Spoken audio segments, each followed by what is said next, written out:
ఇప్పుడు దేవతలందరూ కూడా ఆవిడ్ని 16 నామాలతో కీర్తించారు.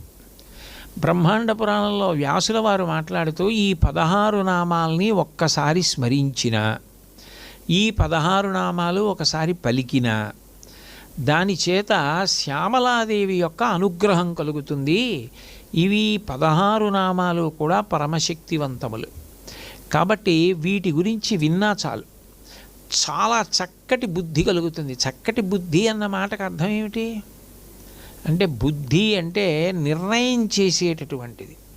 ఇప్పుడు ఏ సమయానికి ఏది చెయ్యాలో అదే బుద్ధి. ఏ సమయానికి ఏది చెయ్యాలో అది చేయలేదనుకోండి, మీరు ఎన్ని చేసినా దానివల్ల ఫలితం ఏమి ఉండదు.